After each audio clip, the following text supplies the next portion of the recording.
Oh, cool. All right, welcome everyone to the West Coast Emergency Management Joint Committee meeting from 21st of August. Just call for any apologies. I see Ash hasn't arrived yet. Ash, soon. Helen's comes. So we'll note an apology for Helen if she's an apology from Barb Phillips, Westland Chief Executive, and Joe Reid from Emergency Management, and Claire is back in her old role, covering Joe today. And so we'll just note those apologies. All those in favour, please. Any against? Great, thank you. And some welcomes as well. So we've got some new faces here today, and hopefully will become familiar faces. Sean O'Halloran, I'll let Sean introduce himself, but he has come to be a new REMA for the West Coast. So Sean. Thank you, Jamie. Kia ora tātou. So my name's Sean O'Halloran. Recently started with the National Emergency Management Agency, and so I'm the new Senior Emergency Management Advisor, and I'll be working alongside you over here in the West Coast for the foreseeable future. So really stoked to be here and looking forward to getting to know you and working alongside you all. Thanks for having me. You're welcome. I think everyone else probably knows each other. I think Vern's a bit of a new face to the table, but not new to the role. New but old face. Yeah, so you're standing in for Barb pretty much today. Yep, from Westland, so that's good. And I think the last acknowledgement is to Peter Haddock. This will be your last joint committee, given you're not seeking re-election to regional council, and again, a long-term face around this table and various Greymouth-based governance tables. So acknowledge your years of service, Peter, and your contribution to this committee. Thanks, Jamie. Thank you. Okay, we'll move on to agenda item 2, which is confirmation of the minutes of our last meeting held. Beg your pardon. Yes, sorry. Welcome to Mike Gillooly online. Again, familiar face to us pretty much, and we'll be speaking to agenda item a little bit later on. Right, confirmation of the minutes held on the 20th of May. Are there any corrections or matters arising out of those minutes?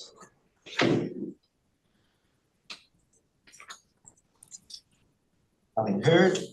Okay, I'll move that they're a correct record. Seconded by Chair Haddock. All those in favour? Aye. Any against? That's carried. Thank you. Agenda item 3 is the manager's report, and Claire will be presenting that today on behalf of Joe. Thank you, Chair. Kia ora koutou. Okay, so I'll just quickly take you through the report. I will just touch on a few highlights. So in terms of weather activations, we had 2 of the team were able to support Nelson Tasman for their weather event, and we also had a bit of activity, particularly around public comms as a result of the large earthquake off the coast of Russia. A few people coming and going in terms of the team. So I've got Katrina, who's headed away, and we've welcomed Natalie Taft-Body into the group, which is great. Just in terms of the NEMA Resilience Fund, I just want to highlight number 3. We've got our 4 fuel pumps now into the region. So that has been a great achievement. So they are actually currently in the region. They have just arrived, so they will be distributed. Over the next page, the Community Renewable Energy Fund, which is a fund looked after by the Energy Efficiency Conservation Authority. So we have had great interest from all 3 district councils around that fund, and I believe we've got 7 identified for Buller, 3 Grey District and 5 in Westland. So what this this fund is essentially for attaching solar panels to key facilities, which enables them to be functional in a power outage, but also allows them to feed power back into the grid at neither time will offset their power bills. So it's a great initiative. West Coast Regional Council flood manual, so that has been updated, a great document, and that has been going around each of the district councils to get their input and continue to workshop that. I'm really keen to bring that to a key meeting in future, just to go through that in more detail. The West Coast Emergency Management Group Plan. So this is our new group plan, which we have been working on now for a number of months. I've listed there, I won't go through it, this sort of the time frames around that plan. We had a workshop back on the 31st of July, and there are a number of elements that came out of that which required ongoing work. I've listed those. The plan as it currently is has 16 objectives with 3 or 4 activities under each of those, so it's pretty chunky. The proposed process for that is to have a reiterated version approved by KEG later in September, and that can happen via an email as opposed to a meeting. And then I'm proposing that finalised plan, which is approved by KEG, is consulted to with the Joint Committee for endorsement, which would be around early October. So that's what I'm proposing in terms of the steps for that. That would then mean after it has had support from Joint Committee, that is then ready to go out for public consultation, which will need at least 1 month for public consultation, which then takes us into next year, 2026. And it needs to then go back to the Minister for approval. So we're not looking for final adoption of that group plan until possibly the second quarter of 2026.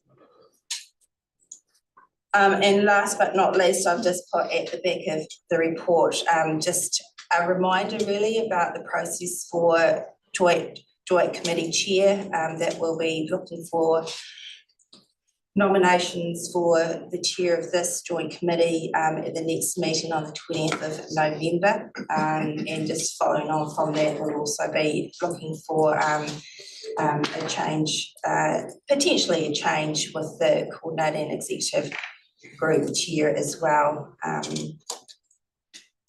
The recommendations to receive the report and note the revised timeline for the new group plan. Chair.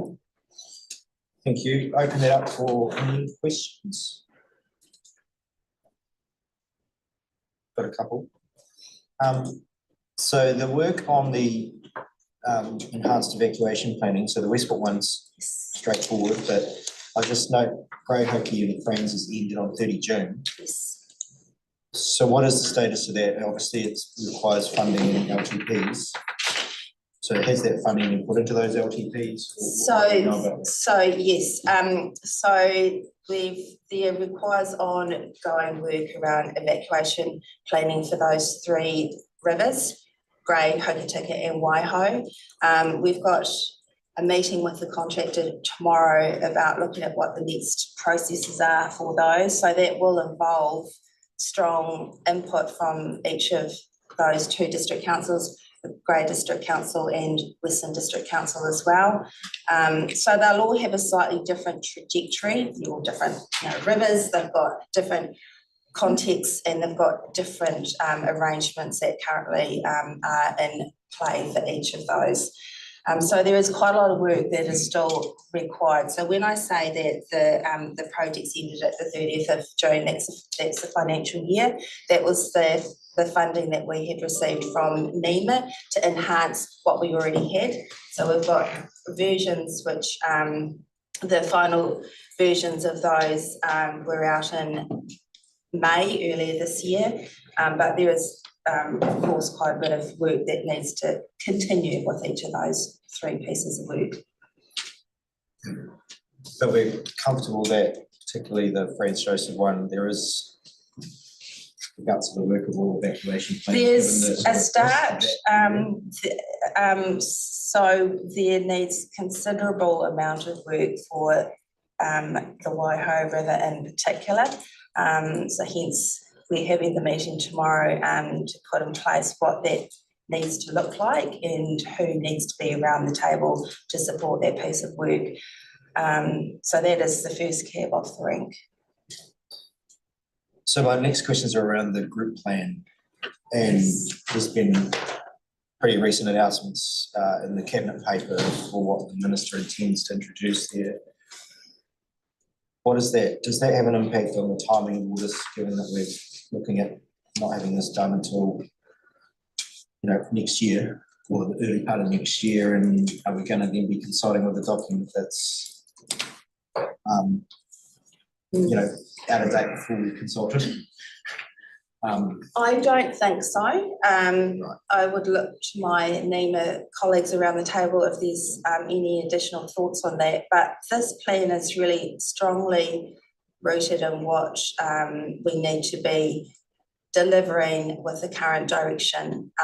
We've been really considerate of the changes that are forecast or, you know, potentially on the horizon. I don't think there's anything that is in there that would go against or would need to change. But I do propose, and I'll talk about that at a later agenda item, that the work program of the team, that we re-look at that in next year as well, so that we're really sure that it's locked in to what's in our group plan and what's on the roadmap for NEMA. So those 3 aspects have to talk to each other. So that's why I put that note when we come to the work program piece later on the agenda, as opposed to the work plan. Yeah. Because this review is sort of overdue, isn't it, really? Yeah. Yes. From a statutory point of view, we need to have done it. So in the legislation, we need to have commenced a review of the group plan within 5 years, which we have done. So we are still meeting the requirements in the legislation. I think it's fair to say, however, that it has taken most of this year to do that work and will continue throughout the year. But we are still meeting the requirements under the legislation. Thank you. Any comments from you? Yeah, through the chair. So the government has agreed that the plan will need to address additional things as for the bill.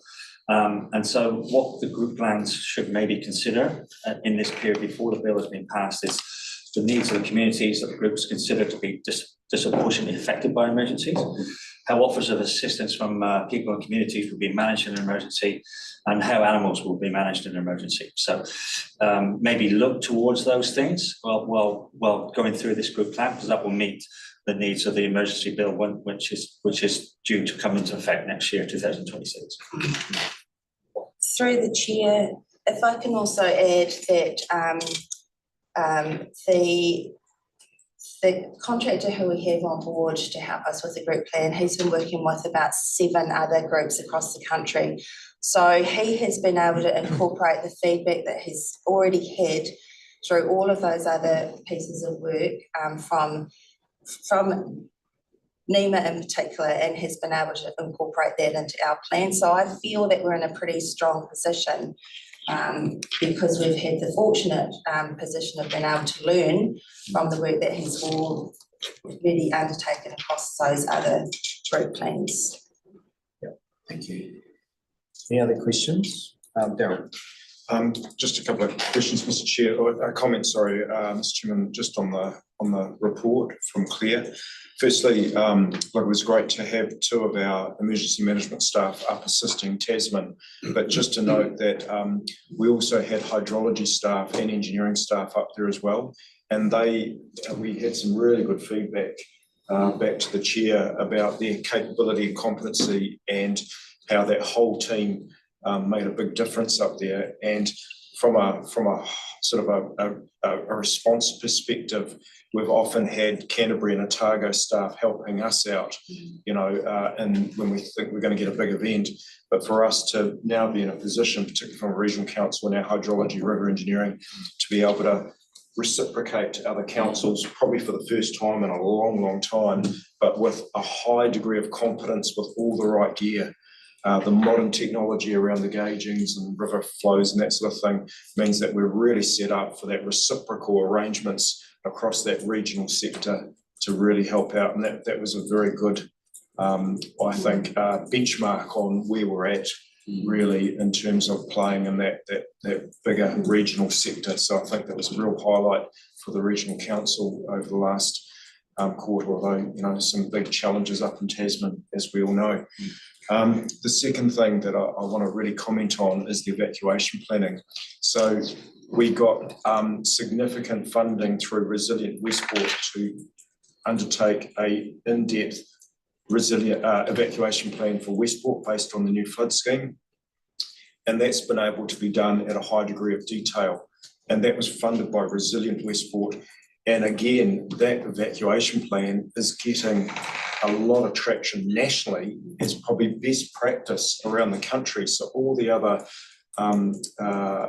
groups are actually looking at that. NEMA's had a look at it, and that's rapidly becoming almost like a national template for how to do this, which I think again is great. In terms of Grey, Hoki and Franz, they don't have Resilient Westport funding, but we did have that, I think it was about 40,000 or something, NEMA funding to start developing that template, use that template and start putting that in place. But it was only a start for the other three. And if you remember in our previous minutes, the priority was Franz, given the frailties and things and the risks down there. And it's great that we've got that meeting coming up in the next couple of days with Westland District Council. We note that we've had Katrina, the EMO for Westland, resign, but the contractor Henry that's been working on the evacuation plan, we actually have negotiated with Henry to come in and actually help as that EMO resource down in Westland for that priority piece of work, which is the Franz evacuation plan. I would implore both Grey and Westland, that is going to need your resources. It's not something that Claire's team does alone. It actually needs to be led and a lot of work needs to go into there, but it is critical work. And if there's one thing that keeps me up at night personally, it's Franz Joseph and the frailties down there. And what are we going to do with those people if those banks start to collapse in a flood? And that's what that plan will look at. So really imploring both firstly Westland and then Grey separately to pick that up and start leading with Claire's team and support for those evacuation plans. Thanks, Mr. Chairman. Thank you. Just one that sparked one final question. So the permanent replacement for Westland EMO, Yes. that's a role that you. So that's underway. We actually interviewed yesterday. So we'll hopefully be able to make a decision on that in the next few days. Cool. Okay, any closing questions on that? Right, recommendation there is just to receive the report and to note the revised timeline for the new emergency management plan. Second, Chair Haddock, all those in favour? Any against? That's carried. Thank you. Right, the next agenda is number 4, which is Mike Gawili, who's going to talk to us about roles and responsibilities. Welcome in, Mike. Thank you, Jamie, and hi everybody. It's so nice to be back with you virtually, albeit virtually. I was hoping to be there today, but that just didn't happen. Yeah, Claire and I have had a number of deep and meaningfuls about this particular topic, roles and responsibilities, and it's always a good conversation to have. I'm not going to just regurgitate a whole lot of legislation because I'm sure that's can be taken as read in my report. But I think this is really timely from the point of view of the local government elections, which are happening shortly, but also timely for another reason in terms of the North Island severe weather event, the reviews that have gone on, how that has informed the shaping of the bill, and so, the work that's going on now in Hawke's Bay and in Auckland.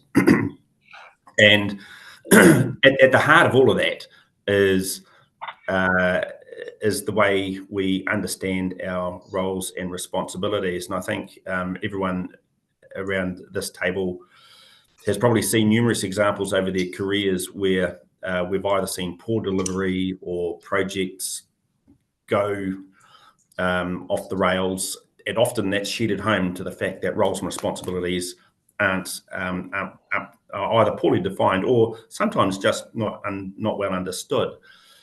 So and I'm not saying that that's necessarily the case, I'm not saying that that's the case here, but I think it's always good to check back in, and this is a very timely conversation with those elections. With that in mind, and with our role as NEMA as steward, operator, and assurer, and with that kind of assurer hat on, we've got a bit of a mantra. Some might say it's a doctrine around locally led, regionally coordinated, and nationally enabled.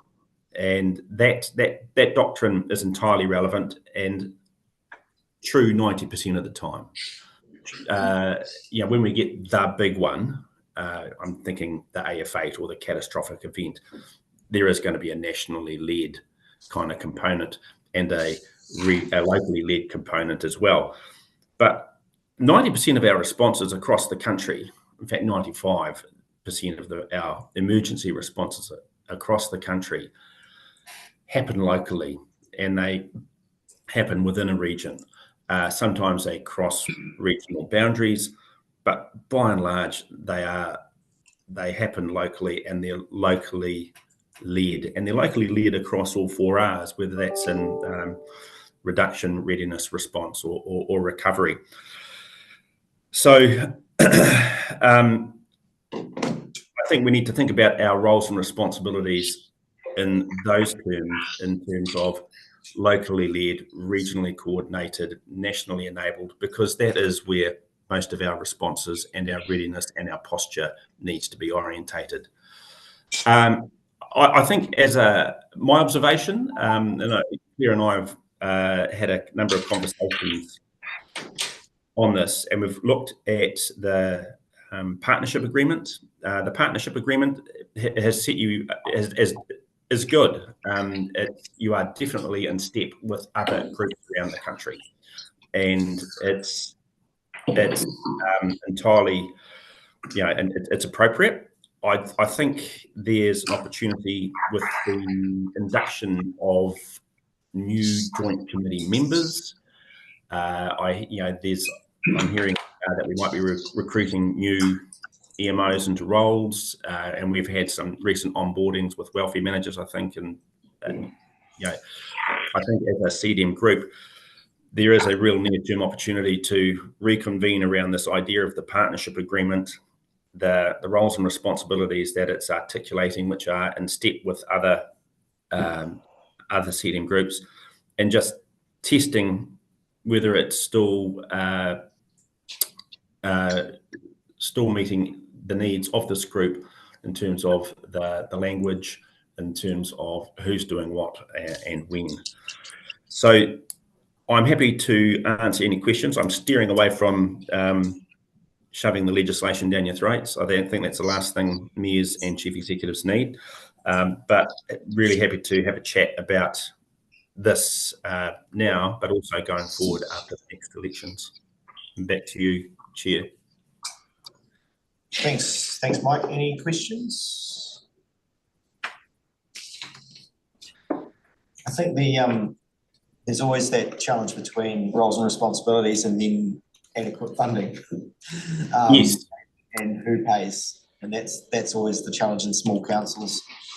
But yeah, I think it's useful, particularly for the broader elected member group in each council to understand that, particularly speaking from a district council point of view, that emergency management hasn't been handed off to regional council and that there's no responsibility on us. And that's important that each council understands that there is still a local obligation around provision of training of our staff and emergency operations centre facilities and the like that aren't covered by the regional rate. I don't know if you've got any comments on that, Darryl. I'm sure you have. But it's a challenge because regionalists seem to be picking up the tab, and it's easy to for people to get the impression that there's this knight in shining armour that's going to roll in and be the emergency management service for the West Coast, and there's a real local element that has always been there, but we need to make sure we're resourcing that locally as well. Yeah, thanks, Jamie. Look, this paper that's come forward to you all was really at my instigation, really, because in the past 2 years, I've been noticing that the roles and responsibilities and accountabilities, who's lead, who's supporting, is often, not always, but is often not clear for this table, let alone the chief executives. And this paper, I think, goes partly, towards it, but it's not. There's no cookbook here. But I do think the mantra of locally led and regionally coordinated, that mantra is the right mantra to apply. And we've just been speaking about the evacuation plans. So it's locally led, regionally coordinated. So Claire's team, if I just use that example, is there to actually do some work and support and to make sure it's regionally coordinated so that we've got some consistency about our evacuation planning and all the good thinking that's gone on up in Westport, and they can bring that into the other districts. But actually, if I talk about lead and support, the lead is the district councils on those sorts of matters, and the support is coming in from Claire's team in terms of that regionally coordinated. And I don't think that's often been understood. I fully understand about also the issue you raise here about funding and resourcing and all those sorts of things, but that's not something that the regional council can solve for the districts, right? And that's your issue to resolve inside your own organisations. So Claire and I have been talking about, for instance, the work program that we're going to consider. And we think it's really important for each one of those tasks in the work program to actually be very, very clear around who's leading, where the resources are coming from, what the timeframes are, who's supporting, and where the responsibility and accountability sits for each one of those tasks. And we've developed a way that we're actually going to record that and workshop that with each of the district councils in terms of those tasks to be really, really clear, particularly around the resourcing that's required. But I don't want any of that to be seen as the regional council not playing its part. It wants to play its part. It's just we do need some of those resourcing commitments matched at times by the districts. Thanks. Thank you. That sounds like it's good clarity. Chair Paul. Thanks, Chair. So, yeah, that's interesting. The resourcing is important. Putting on my Western District Council hat, the pressure is on the Western District Council now to begin that overdue master plan for friends. What help are we going to get in terms of resources to kickstart that? Because at the moment we don't have anything. Westport, of course, got the the master planning was well resourced, and we're facing just as big a challenge at Friends, and not something that Western District Council can do on its own. Is it something that this group could approach the government and to help? But I mean, we all know that master plan has to happen really soon, because it's languished all its time, and but in order for that to happen, it needs to be resourced so that it's done properly. Just the resources of the Western District Council, I'm sure of that much. Just for clarity, are you talking master planning or evacuation planning? No, I'm talking master planning. Policy.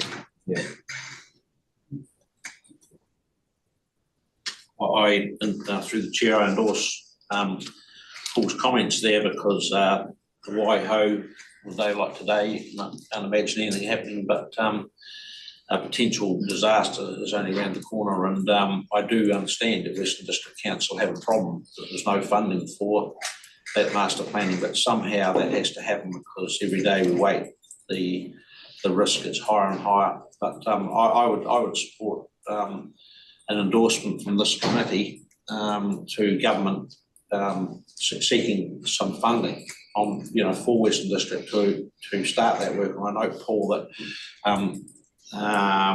Buller District Council were fortunate in that funding arrangement for Resilient Westport, that there was some money allocated for that master planning there. So if there was a letter drafted up, Western District had, I would definitely support that, because it runs on not only to the master planning, it runs on straight into the emergency management down there and the risks associated with the whole, until the town is, until that it is released to the south, there's a huge risk. It's growing every day. Can I suggest, I think it's a good idea, can I suggest that's added to that recommendation of it? So I think my gut feel is that KEG need to workshop that work plan, and out of that will drop some roles and responsibilities, and I'd potentially like to see some wording in there around, that should flag the need for advocacy or not from this table. Darryl, you wanted to say something? Yeah, the first thing I'd say about the master planning isn't just a civil defence plan, it's a land use plan. And, that goes into district planning, land use, controls, all those sorts of things. So it's not just a civil defence matter. The background here is, you're right, Paul, that through the Resilient Westport, there was some resources given to develop the master plan for Westport.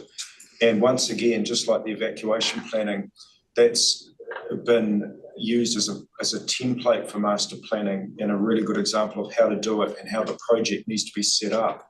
And what happened was, on 2 occasions, Westport staff and the people involved in that master planning exercise at Westport came down to Westland District Council and said, here's how you'd set the project up, and this is what the elements are, and here's how you would probably do it from a project planning point of view.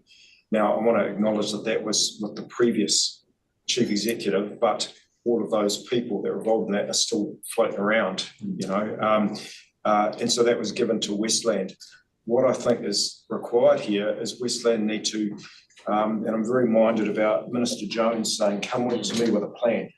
Come to me with a plan. Don't just ask me for money, come to me with a plan.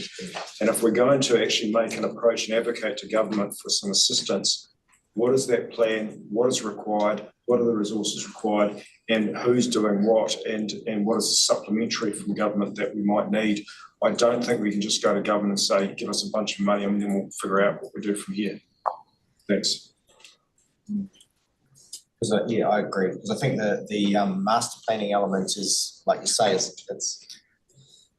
flows out of the emergency management side of it, but it is more of a RMA, district planning, where growth should happen conversation, which doesn't sit so well with this table as the evacuation planning. But it will require some advocacy at some point for funding potentially. But Peter? Thank you, Chair. Just a couple of comments on Mike's paper there. I think it's really good to have that District Regional Council responsibilities. As everyone knows, I'm finishing up. I'm not seeking re-election, but I believe the agreement that was signed in May 2022 is a good agreement. I think the model that actually works here is really good, because and since my time, I've noticed a real uplift in the capability and professionalism in this organisation. I'm all very conscious of the fact that it's 56 odd years since we had an earthquake here on the coast. You know, since I remember quite the Anungahua earthquake, you know, and the effects of it. And it was, you know, just noting also there was only 40 years between the Murchison and the Anungahua earthquake, but here we're 56 years since we've had an earthquake of any form on the coast. But there's also climate, you know, change and more changing weather patterns forecast for the future. So whether we get more weather events, and hey, we've seen tornadoes and floods right through all our districts, you know, and I think having the regional management committee set up like it is really good, and I'm really pleased that there's been an appointment made for our welfare and recovery officer, you know, because that's in place. And like I said, like a day like today, when you've got a beautiful day, you can't imagine anything's going to go wrong, but it definitely will, you know. And it's just around, you know, there could be. Hopefully we don't, but there's the Alpine fault and bits and pieces. But I'm actually sort of a bit conscious too of the fact that we have got a bit of politicking going on at the moment, coming up in elections to do away with emergency management and voting against that type of thing. But I fully support, and I think the community should support that this role is really essential here. It can't be understated. And I think, you know, getting all the stuff that Claire's outlined, the emergency caches, the fuel storage, and the people that are trained to do the roles in the event that an emergency happens, you know, in 2 hours' time, you know, we are well and truly organised, and I think there's so many trained people in all the district council and regional council and other bodies that can just jump up and react straight away. So if we're not prepared, you know, potentially there's lives lost. So that's my comment. I think, thanks, Mike. I think it is a legislative requirement that we actually do this work, and I think we need to push on with it. I know there's a cost to the ratepayers, but it's pretty minimal given the effects. And if you look at Westport, a couple of $100 million got spent by government just in mopping up after, you know. So and that's the insurance and bits and pieces. So, you know, be prepared is really important. Thank you. Thanks, Chair. Okay, so the recommendations there are to receive the report and agree that the coordination executive group workshop, the work program to identify which agencies contribute. I'd like something added on there around and funded, contribute or fund or potential funding sources or where funding sits for the work program. Maybe that's just part of the column. If you're pushing tasks, it's identifying whether it's something that has to be locally rated for, or is it something that's just beyond the realm of that, and it's going to be a pitch to the Crown or whatever for that's moving. Or just and funded on the end of it. Yes. Yeah. I'll move that way. Second, Mayor Gibson. All those in favour? Aye. Any against? Carried. Thank you. Okay, we're up to agenda item 5, which is the orientation plan for the post-election period. It is. So you'll see in your agenda that we've put in, well, I've put in a bit of an agenda for an orientation plan for the new incoming council members. We've got a shared induction day at Arahura Marae on the 12th of November. CDM has a 20-minute spot to have a chat to everybody and let them know who we are, what we do and how we do it. You'll see point number 2, targeted declaration training. This really needs to be delivered within the first week. So if something goes wrong, we've got given a bit of guidance and training. We also are there 100% behind these people to be able to make the right decisions and give them the right information to declare. But we will potentially be having new, well, Peter will be not standing, so there will be a new chair for regional if needing to go that way. Also looking at different ways of going through this orientation, whether it be in person or online modules. In-person opens up a lot more conversation and understanding with people. However, it may be a mixture of both. It might be a wee bit of a lead up with some online modules to get the understanding and then get into the room together. So some of these modules in here, for example, the partnership agreement, CDM roles and levels of service and governance can also be put together in the same package. Rather than coming back together 5 times, we can scoop them up. A lot of the declaration requirements and information will also be reinforced within those modules as well. And then bring everybody in together for consolidation session, and we can all learn off each other and bring in speakers and things as well. So just looking to see if there is any comments or anything you think we may need to add in there. We can also add into the modules as well. But it would be definitely working really closely with the councils to be actually able to be on the timetables or the calendars for the incoming people. Thanks, Cindy. Comments, questions? Through the chair, just wanting to flag point 2 around targeted declaration training. So having had a session with Nima last week around orientation for incoming ministers, I've really appreciated the need that we provide a resource and pack to our incoming elected members, mayors, chair and deputies as soon as possible, even in advance of when they are sworn in, so that they have a full as possible understanding and appreciation of what might happen a minute after they're sworn in, and that, you know, the weight of that responsibility then falls onto them. And I'm requesting that we work with you all to get, even if we have an hour or a half-hour online session, and that our team is prepared with a pack that we can, you know, give those 8 people, so that they have some understanding, at least who to call as soon as possible if there's any event that kicks off after they're sworn in, rather than wait till after they're sworn in, and because anything could happen.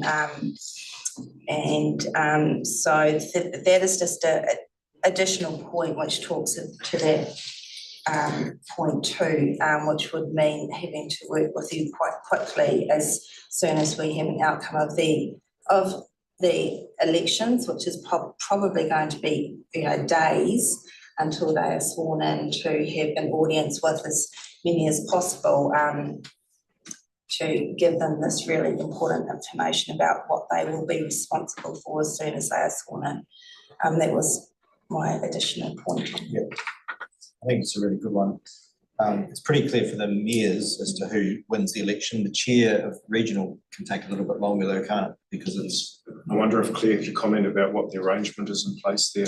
Yes, so in that intervening period, the only role who's able to make a declaration is the minister. So we have that gap between the announcements of the election until the elected members are sworn in. So in that intervening period, it is only the minister who can make a declaration at a local, regional or national. So that covers us there in the interim period, but as the mayors and their deputies and chair and the deputy are sworn in, it falls back to elected members for that ability to make a declaration. So does that change though if the incumbent is successful in the election? So for instance, if previous mayor wins their seat, they're still sworn in from their last reign? No, because it's not, there will be that intervening period where we no. So basically, once the elections results are declared, you have to be signed in again. So as soon as the election starts, you're in fact out of office until the results. I understand there's a 10-day stand down period for for under the Local Government Act, so insured appeal. So you can't just say 2 days into it, we'll just swear you in to get signed. There is actually a stand down period for appeals. So it's a minimum of 10 days, I understand, in the Local Government Act. But any time after that, you can, doesn't have to wait till the first council meeting, you can just basically get together a special meeting and sign it. That's what. So we all keep our fingers crossed, Pat, that's what you're saying. We've got the minister right behind you. He's been down here enough times. So can I ask, Mr. Chairman, in terms of, that declaration training and those sorts of things, and given the timeframes that we're just hearing about, is that in the respective council diaries already? I know that the 12th is at the Aotearoa Marae, that's in all the diaries, I know that for a fact, but in terms of this, No, that's probably an and action point. No, that's an it is an next step on action this. point, and apologies, I hadn't had an opportunity to clearly cover this in the report.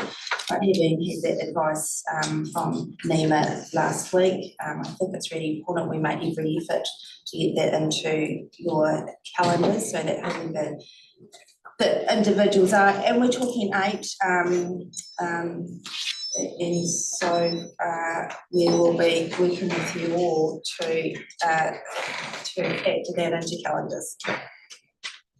Okay, any other feedback on the planned induction program?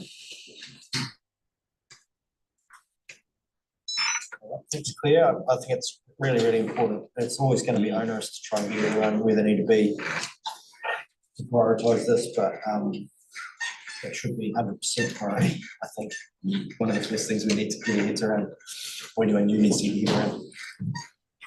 Okay, so the recommendation is receive the report and agree the emergency management team will work with chief executives on a date to deliver the targeted declaration session as a priority. We'll move that way. Seconded Chair Haddock. All in favour? Right.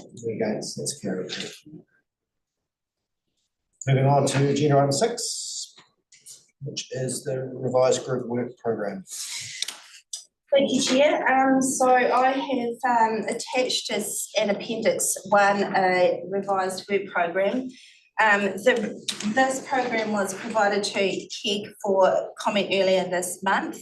Although we have received limited comments on the draft, it is noted that the programme is not a big shift, and also to note that we need to review this as we discussed earlier in my earlier report, once we have the group plan approved. So what I have done, I've attached 2 additional columns to the amended work programme, which indicates which items are new or amended. I'll just quickly flag as an example to take you through. We've got item 3, Pounamu planning. So this item replaces the Alpine Fault Project A8 regional planning that was already underway. This is a new item which includes, as you can see, quite a number of different aspects. So this replaces what was formerly the Project A8 work. And it really talks to the continued lift and collaboration across all of the South Island groups. So there's a lot that we can actually do and achieve as a whole of the South Island as opposed to individual 6 groups. Another example of a new item, if you look at 5.2, controller network.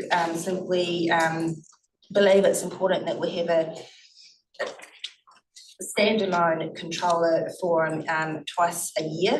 Currently, we have an opportunity, we've invited all of our controllers to the operational subcommittee meetings, but we do believe it's important to actually have just a controller session, so we've included that in as well.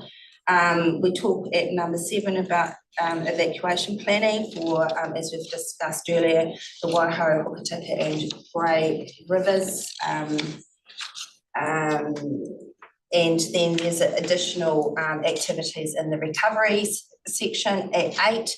I've just set out the points 1 to 6, which are the really the work program of our new Welfare and Recovery EMO, so that they can begin to, grip up the work, the vast amount of work that's required under that recovery heading. So I just want to make a note to the conversations that we've had earlier. I want to commence with number 7 around evacuation planning to really tease apart that what we're talking about with that project, about who needs to be involved, what resourcing is required, so that we are a lot clearer about who needs to do what. So I propose that we do that one first, because that one includes evacuation planning for the Waiho, which is a big area of discussion so far. So that is the revised work program as it stands. The recommendation is to endorse the revised work program. Thank you. Thank you. Any questions out of that work program first? We revised this 6 monthly, yeah? So the agreement within the regional council level of service is that this is reviewed every 6 months. Reviewed, in my understanding is that there will be some aspects that we want to continue to focus on and work on. There'll be other aspects that we're happy to take off the work program, and there'll be others that need to be adjusted. Hence what I've done with this one and noted what the changes are with the column on the right. Thank you. Any other questions? Anthony Gibson, seconded. All those in favour? Aye. Any against? That's carried. Thank you. Well done, Claire. It's going to be a busy year. Right, Cindy, capability report, agenda item 7. Thank you. So for the first 6 months of this year, we have trained 125 course attendances. It's not necessarily 125 people. Some of these people have been to more than one course. Later on, I think there's some later on in the agenda, so you can see the figures.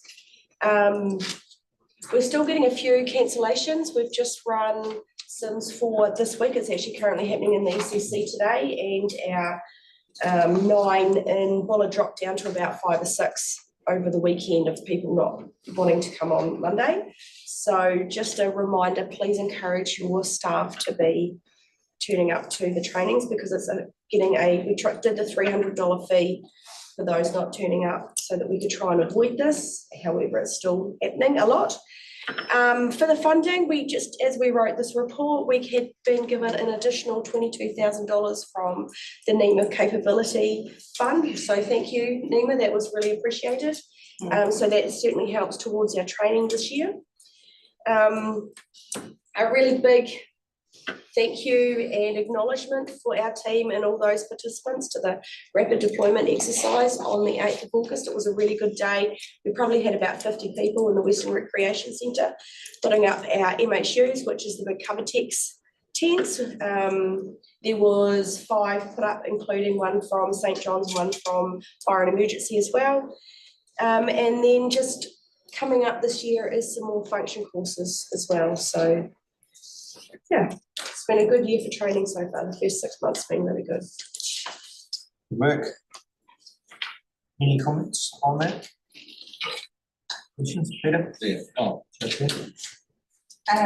Through the chair, I just wanted to note that the ability to be able to attract an additional $22,000 from NEMA is an expression of us being ready to go with our training and being really organised to be able to attract anything that falls out of their training fund. So it's awesome that we've been in a position because we've been organised and ready to go, whereas it doesn't necessarily happen across other parts of the country. That's good. Thank you. Peter.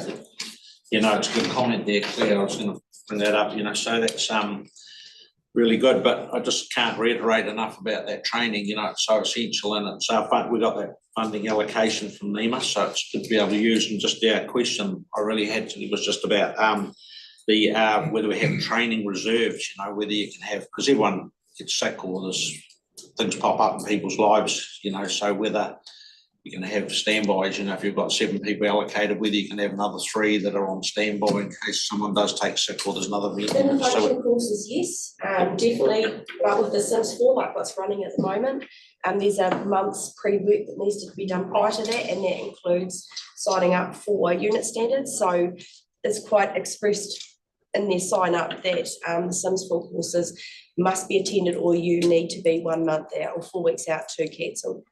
But so the is there an functions online ability then if someone's sick or something, they can join online now if they've done the paperwork beforehand? no, it still needs to be in person. So to get the unit standards, they need to have done, I think it's 16 hours in person to get that. However, they can still do the 1 month prior and push that out to the next one, which is fine.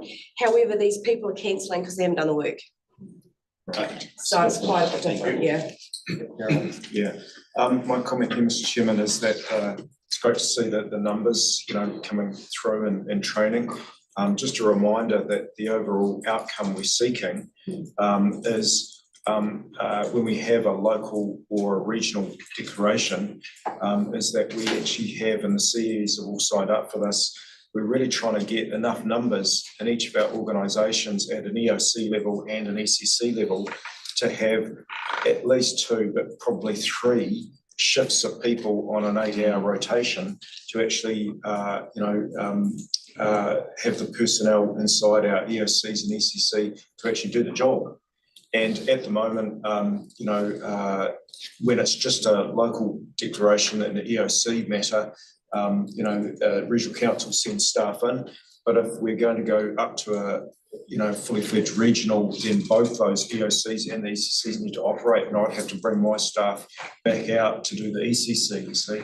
So I wonder whether our next meeting, we could actually express this in terms of, have we got enough people trained to do 2 or 3 shifts on a rotating basis during a major event, because I think that's the outcome we're seeking.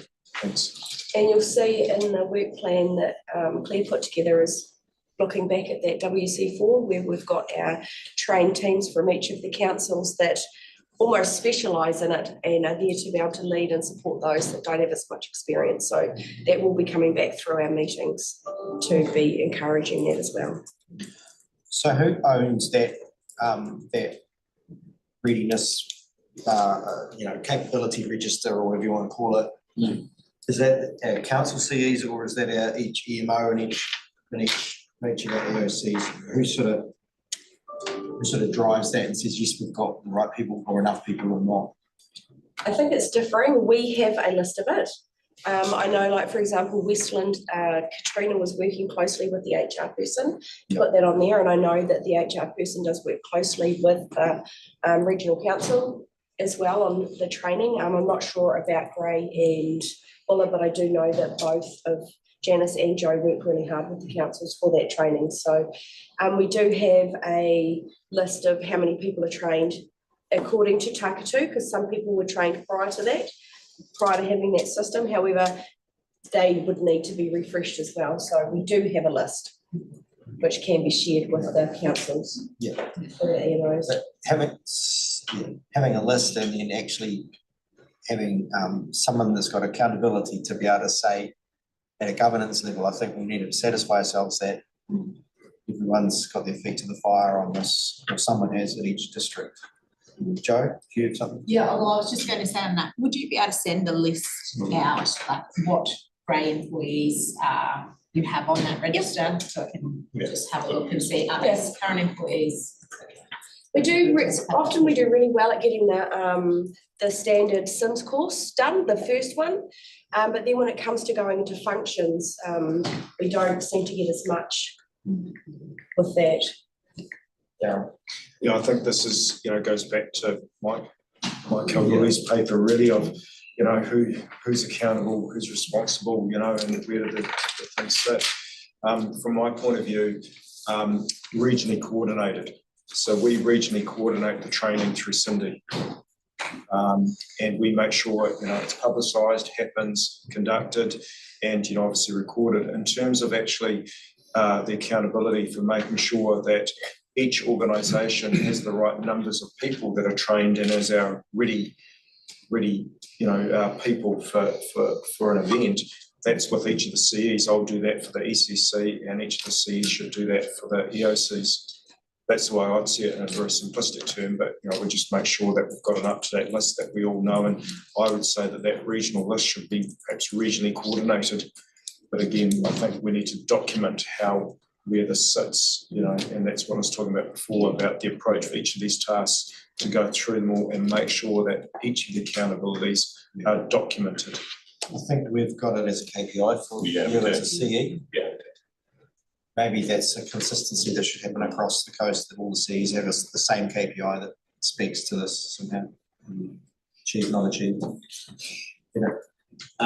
Jamie, just one other thing I just can't reiterate enough too, is what was up before, is just having those trained industry people, the names on that list. And I'm not quite sure where we're at with that, but going forward, if it hasn't, I think there's so many people in the industry that have SIMS courses, emergency management, unit standards. They've been through the 4-day course, and they're well trained. The people in the industry, they've got good, and I think that's, if we get a big event, and like Daryl said, you're going to have round the clock for probably weeks, and you drain those people, and quite often it happens on long weekends or holidays, or when people are out of town or whatever.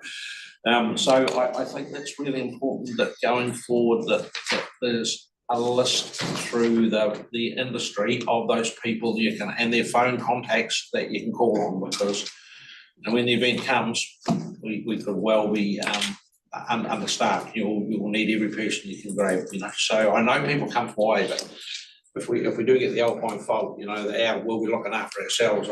People in the rest of the country will be trying to look after their own patch. So I think of that, parting shot on that. I think if we can get that list and work through Minerals West Coast and So we've got a list with council, which is the main ones that I've dealt with here, but we're also working closely with DOC.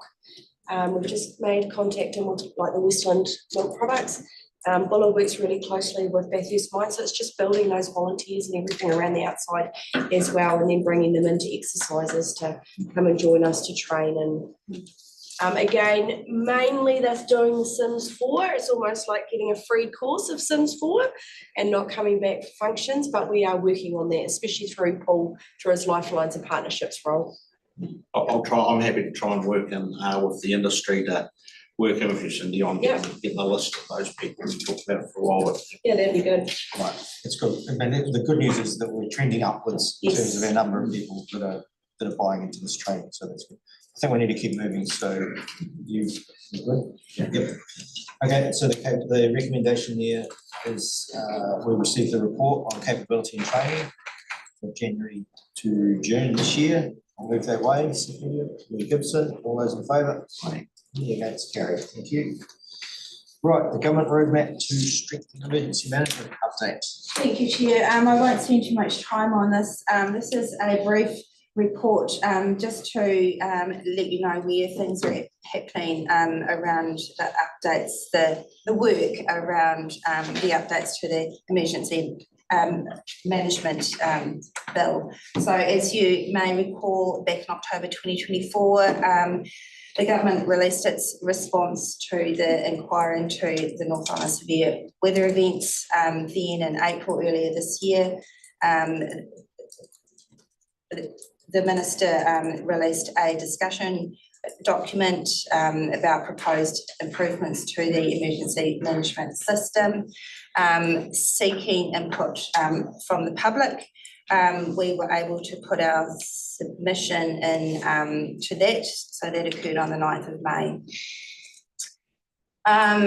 Most recently, at the end of June, the Minister announced the investment and implementation roadmap. So that again gives a little bit more detail and direction in terms of the potential changes to the emergency management system. And I've attached the picture about that on the following page. So this is really just to update you on that work. All of the 16 emergency management groups continue to have input into that work as it develops. So that is still on track to be firmed up through Cabinet with potential budget bids going into early next year. And so we'll wait and see what happens. So in that, the picture that I provided on the following page just outlines the key areas of work. Just quickly, we've got a revamp of the current NEMA Resilience Fund. There's work around how we increase our surge support with regional support teams. There's a big emphasis on community development programs. So that's again how we enable and resource up our communities, because it's a whole system response. There's quite a bit there around professionalisation of the system, and it also touches on things like the Alternate National Crisis Management Centre, which is currently being worked on. So that is the new facility that's currently being built behind the Beehive with an alternate NCMC in Auckland. That's just to give you the highlights of the work that's taken shape. Thank you, Chair. Thanks, Claire. And so more recently, there's been this cabinet paper I talked a little bit about earlier around what cabinet's agreed that goes into the new bill. And I think of note is the real ramping up of this assurance function and giving it some teeth, and the increasing expectation on ratepayers really to fund more of that local capability development and facilities development and stuff. Are you in a position to comment much on that? It's quite a big paper that bit of a read through. My only comment would be the real emphasis around assurance. So this is an area that NEMA, and I think all of us appreciate, we haven't had a strong system to be able to test and have a view of where we do well, where we need to improve. I welcome this piece of work because I think it will help us to be able to identify our gaps. But other than that, no other comments. Yeah, I noted with interest, Mr. Chairman, the I think it was Local Government New Zealand's submission on this to government, and their estimation was that the new requirements on local government under the new arrangements in the bill, I think they've put about $100 million price tag on the whole local government sector as additional work and additional funding requirement. And then they related that to, rates caps and all those sorts of things. So, but look, what I took out of that is this whole professionalisation of the civil defence and the new approach is going to be more work than less. Yeah, and that speaks to resourcing and expectations, and there's going to be almost, they call it an assurance, but you might just call it an audit function over the top, and you'll be called if you're not doing it. So it's a new world. Yeah, thank you. Pat, I don't know if you've got anything to say. It might be useful to understand. Yeah, I can talk to a bit more when I've got my update, or I can talk to it now. I can do it in your update, but I think just to close this out, maybe then understand. So that was a cabinet paper that'll be going into a bill, which will have another round of submissions and feedback. And I'll go through my update around a little bit around the main changes as well. Okay, thank you. Through the chair, Jamie, I just, note, because that's the program, or the bill that's going through 26 to 31, and what will be different, and I think it reinforces, some of the points. Leaders are accountable, and people have the skills, knowledge, and expertise, at all levels to manage. So, going forward, I think it's important because I think a lot of new candidates and that are coming into councils have got no idea of the responsibilities and legislative accountability, you know, for, so it's really important that it's got out there. Okay, recommendations just to receive this report, so I'll move that way. Mayor Gibson, all in favour? Against, carried, thank you. Agenda item 9, and now we're going to call in Janice and Henry, who are online from the mighty Buller, or one will be, maybe, to talk through the Resilient Westport Emergency Management Project update. Henry, I assume that's you. I think Janice was going to kick off with the first couple of items. Is that right, Claire? Yes, Janice, if you're able to give us an update on evacuation planning and the response tools and resources, that would be great. Thank you.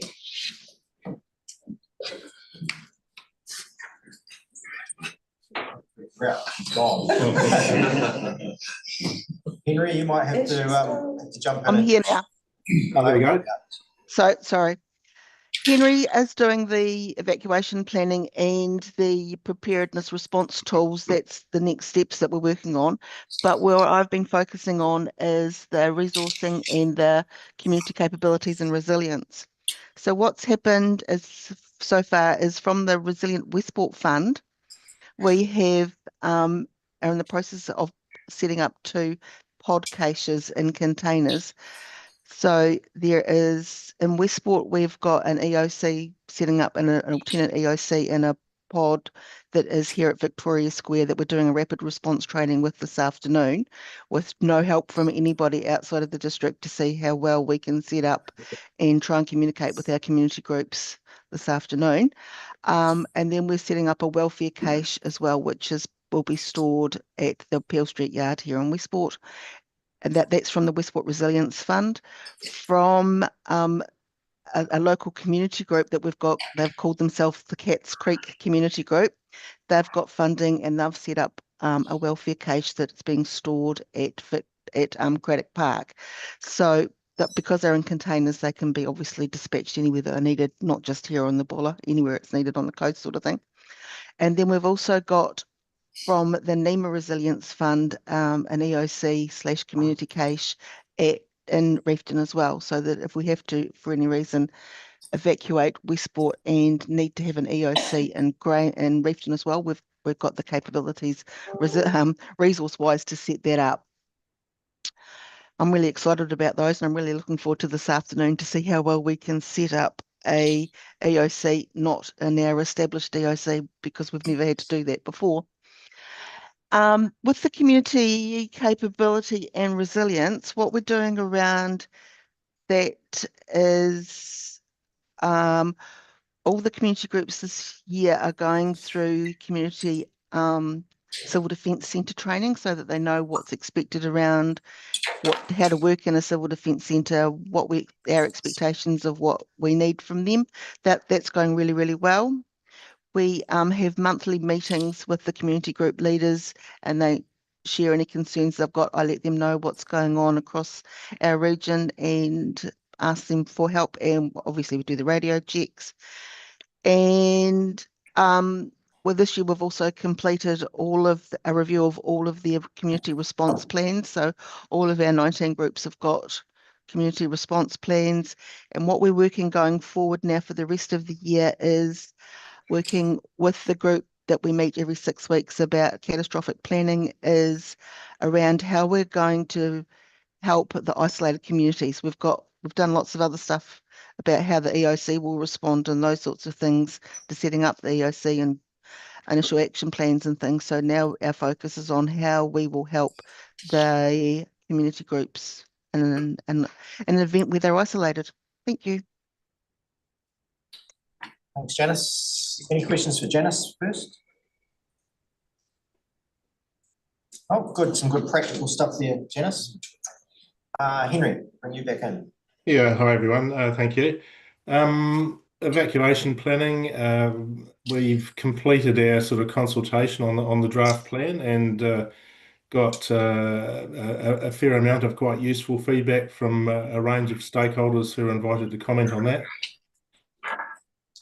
I'd say the overall feedback was positive. People saw the plan being an advance on the current situation and a useful resource for future evacuation preparations and actions. A number of sort of minor suggestions for changes which we're working our way through at the moment, and my expectation is that we'll have that plan completed next week, and obviously then it will sort of go through whatever the full approval processes are for the plan.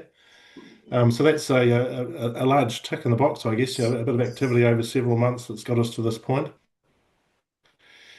The other things that we've been focusing our attention on are a couple of the other projects, the Resilient Westport projects, which I guess are sort of related to that plan. The first one is sort of community capability, and we have contractors engaged to actually deliver that project now, which is Steph Newbury and Amanda South from the Resilient Westport program. And they're going to be kicking that off in October, which will involve sort of a community survey, which will test some of the assumptions in the plan that are essential to sort of effective implementation of the plan, but also getting out there and actually engaging with the community about the plan, what it is that they need to know about the plan, how they can prepare themselves for an evacuation event, and just providing that sort of general reassurance that you would expect the community to receive around what they can expect from the authorities through the implementation of the plan and how they can respond to that. The additional project, which is also kicking off in October, is a business resilience and continuity project. This is sort of really in three phases. The first one is sort of engaging with businesses to raise awareness about the flood risks that they face and the things that they can do to prepare themselves to be resistant to those risks. The second phase will be sort of active coaching and support for businesses that wish to engage in that. And then thirdly is sort of, I guess, building longer term capability within the business community through sort of networking arrangements, provision of information, and encouraging them to actually sort of continue the process of building that resilience collectively as a business community. The final project, which we're still working on the design of, is the data integration project. We did actually have a design sort of mapped out, but there's been some ongoing conversations about what is the best way of approaching that. So still working through that, and I know Claire and I will continue to have conversations about that over coming weeks, and then we'll sort of get it underway this side of Christmas, hopefully. That's it from me. Thank you. Excellent. Thanks, Henry. Questions? I just want to comment. I went through that last piece of work that you're doing with the businesses. I went through that quite a lot of depth with Queenstown and Wanaka post the 1999 floods, which was a 160-year event where both those tourist towns went under. And I've got quite a lot of information around how to approach that, Henry, actually. So just touch base with me, but just to give you an example, if you know the flood levels in the shops, what you try and do is you have your electrics, your 3-point plugs and that, up high rather than down the bottom, of the wall. You might put marine ply, rather than gyp, around that bottom level. And even just something as simple as a sort of a stop log arrangement that you put over the front door of the shop or something like that, all these sort of flood proofing. And then you work your floodboarding so that you put all your stock up on, get it elevated, although some of the businesses wanted to write stock off, so they left it on the floor quietly, the insurance. But there's a whole bunch of things that can be done there from a very, very specific business continuity inside those shops, and some of it's pretty easy to do. Thanks. Excellent. Okay, thanks, Henry. Recommendation to just receive and note that update. You give some movies, all those in favour? Aye. Yeah, it's carried. Thank you. Okay, Pat, Thank you. Chair, Bye-bye. thanks guys. I accept that the NEMA update has been taken as read. So I just want to talk about, I was going to talk about the MSIP program, but obviously Claire's covered that. So I'm going to talk about the EM bill. I just want to say that the EM bill is just one of 3 programs going through at the moment. The MSIP program, the Emergency Management Sector Operating System, which is our common operating platform, and the bill, and they're all interlinked in some way. They're all tied together. The bill is basically giving the MSIP program and the MSOS the legs and the assurance and the regulatory framework to ensure those things go through. So the Cabinet paper was released on the 14th of August, and it gave us 21 proposals. So I'm just going to summarise some of the things. So the first is around clarifying who's in control in emergencies, especially when there hasn't been a declaration, and also clarify accountabilities at the local level, which I think goes to the discussion that we've just had around what Mike has told us, where the bill at the moment is a little bit ambiguous, and we've had to get partnership agreements to actually clarify who's actually in charge. So hopefully the bill will clarify this and make it more open and easy to understand. We talked about the group plans and how we want to those developed. At the moment, we really want to get consistency in our group plans. We've got about, I think we've got 7 coming through this year. Some have been written by Jim Tetlow, which is including your own, which is a lot easier for our technical review. But others have been problematic, and we've had to, and we don't have any power to take what the group plan should. We've only got guidelines, and we can only advise. So obviously the bill will actually just sort that issue out. Also provide representation for iwi Māori at KEGS, and also provide the resources to be able to do that, but also rural communities. Nelson Tasman has shown that the rural communities contribute, like iwi Māori, significantly to responses, and also need support. So having somebody from a rural community being able to sit on the KEG and represent those views. We've also discussed the tools available to improve assurance of the systems, and that might be rules or compliance orders. And it's not just for the CDM groups, it's everything to go around with the emergency management. And that will include lifeline utilities. And I appreciate, Darren, that you've talked about a cost, but it's also a cost right across the system, not just councils. So what we're expecting from lifeline utilities is that they produce plans that they're planning for responses. And if they're not producing those plans, then there's a compliance order to make sure that they do. We will also include more infrastructure into the Lifelines definition, which would be around digital services and solid waste. So like I say, there are a number of things going through at the moment. Again, it's all tied to the MSIP program, the MSOS program. So the next steps of the bill is that the Parliamentary Council will now draft that bill, and the Minister will report back to Cabinet in November, and the bill would hopefully to seek approval for the bill to be introduced in December, mid-2026, but before the next election. And the public will have another opportunity to put submissions in the select committee here. More than happy to take any questions on that. Thank you. Any questions? There's a lot going on in the space. Yeah, NEMA's we're with these 3 pieces of work, plus our BAU, plus the group plans, the number of group plans coming in, we are stretched at the moment, but obviously we're still going to support the regions through any emergencies. Yeah. I think we're seeing the benefit, I think, of a pretty engaged minister. That's my read, in terms of his understanding of the sector and he's very operationally focused. He's really keen on the common operating platform, so that we're able, that national, regional and local, are all able to talk to each other and share the same information on the same platforms.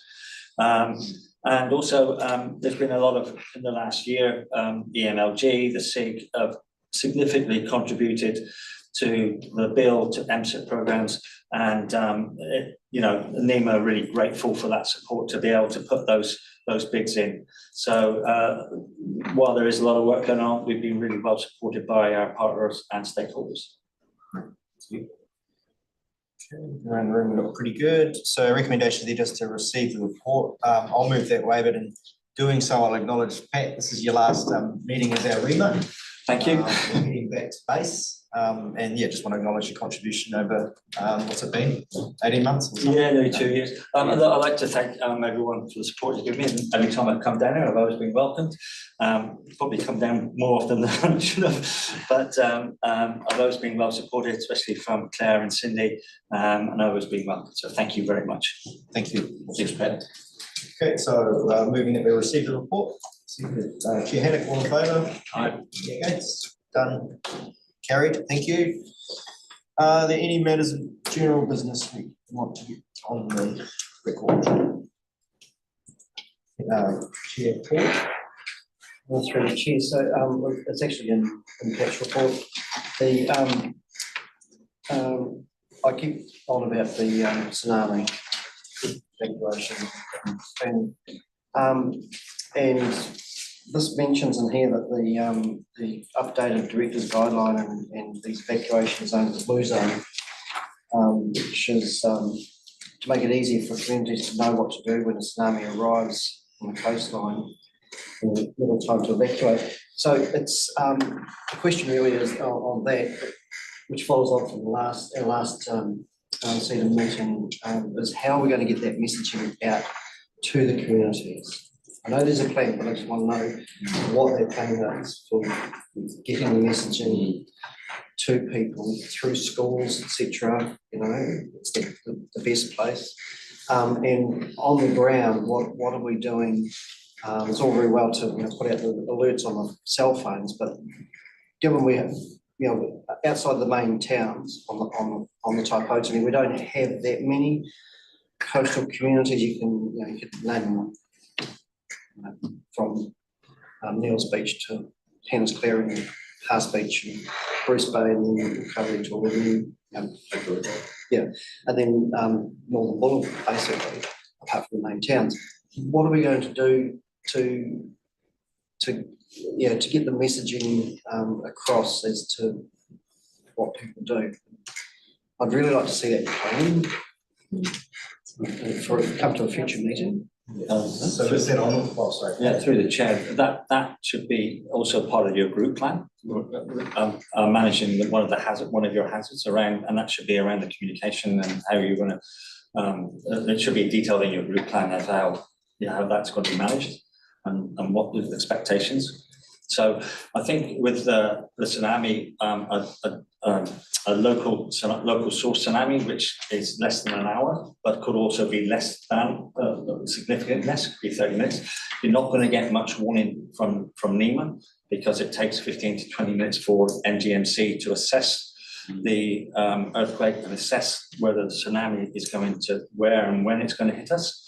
So the messaging around long, strong, get gone is going to be probably in this area your number one warning. In fact, it's really about informing the public around that message that if they are of concern that the earthquake is enough to knock you off your feet or whatever, then and obviously you can consider it might be the AF8, but the reality is you need to get to higher ground. Because it might be 10 kilometres offshore. So the messaging really is around, because of the shortness of time, is the long, strong, get gone. We're obviously the shakeout is coming up in October, and I know that this group is really proactive in that, and it could also talk about that message then at that point when you do those things. So that is another opportunity to be able to get the message out. So it's more likely to be that you rely on then specific place-based instructions or alert systems, because it's just not really practical. No, it's not in a local or a regional, which is over an hour. You're likely to get a message to say where the waves are going to hit, what time the waves are going to hit, and what the height of the waves are, and that then will be. You'll be able to get your EMAs out to evacuate immediately. And the same with a distance one. But for local ones, they could be less than half an hour away. And that's the case when it's going to be really difficult to get those warnings out to you via EMA or via the national warning system. So through the chair, so we don't rely in future on sirens, for instance. I mean, no, I mean, sirens, there's a lot of debate about sirens and individual councils have decided whether to keep them or take them away. But the sirens can be confused for other sirens, and they are sometimes go off all the time and people don't take any notice of them. But it's an individual choice. The DGL is really around making sure there's consistency right across the country around the blue lines. I think there's 6 years in which they have to be implemented. But that gives you a reasonable amount of time to plan and to resource and to publicise it. I mean, the sirens would have been, could be one way on the West Coast that could work in communities. It's just a matter of messaging, isn't it? Yeah. Look, I mean, like I say, that's a decision for the local council. I mean, I know that Northland have used them for a while. They've also been stolen and used as, you'll find them in garages at parties and stuff like that. But the one thing against them is that the sirens are used for fire as well, and people tend to ignore them. But it's really a public information. I don't know if it's a myth, but when we were growing up, we were always told that if the siren was like intermittent, you know. That was going to be, it was a tsunami. Rather than the constant siren. So again, it's about messaging. And if that message gets out through the schools and then up through the community, I mean, I think sirens really is a way to look at for the future. But because it's not only, I get it that the biggest risk is from a big quake. And if that's the case, it's the long, strong, get gone message. But of course, the likelihood is that it's going to happen in the middle of the night, and people need to be prepared for that and the panic of the moment and all of that. I think that the reality of this group, whether this group is really, really strong, is its community links and the community groups that they've set up, and maybe just leveraging on those community links to get messages. I'm sure you guys do that, because this is the strongest point of this group is I think you're well ahead of other groups in the way you talk to your communities and engage with your communities. So it's really, I think it's not a huge ask to be able to get that message. Through the chair, we do, tsunami is a part of our communications plan. Cindy tabled that at our last meeting and indicated what we were doing in that space. Happy to talk to that if you want, Cindy. But I think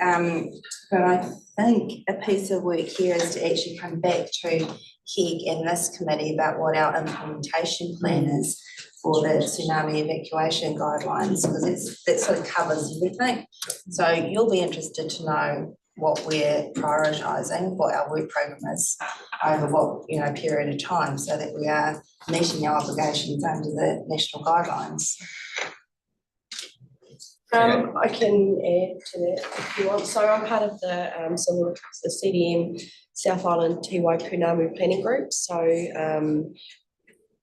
rather than reinventing the wheel, we work together as regions in the South Island. So it'll be sort of feeding off each other as to who's doing what, so that if there is sirens, it's consistent everywhere as opposed to different in each town. So there's a lot of work to go into that. So can easily put back a draft report or a plan ahead at the next meeting. I propose that we cover that point off in our implementation plan for all of the package around tsunami. There's just one element. Yeah, because there's a lot, we've got to update maps and messaging and, like you say, going to schools and stuff, so there'll be a whole plan to do that.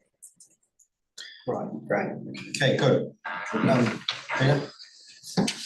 Thanks, Jamie. I'd just like to acknowledge the importance of this group, it's my last meeting, and I just want to thank all the members of the committee, elected members, chair, chief executives and the iwi partners, and also just to thank the dedicated staff and their commitment to the organisation and the training. We've got some really good people here, you know, not name them individually, but I think it's a well-oiled organisation, and I'd also like to thank all the agencies and the agency collaboration, because when you go to one of the meetings there, they're all working so well together. I think we're streets ahead of the rest of the country, and that's reiterated by the high praise we received from the Bay of Plenty and the Upper South Island Climatic events we had, where there's letters of thanks, and I know Claire and your team, when you've gone to those events and that, they've been well received. So I just want to thank everyone for that effort, and I think it's a really important group. It's one of our, especially with the ever-increasing ageing population we've got on the coast here, a lot of people are going to need help in any event. So keep up the good work in the future. Excellent, thank you, Peter. I think that's a good note to end the meeting. If there's no further business that I know of, I'll close the meeting at 11:06. Thank you.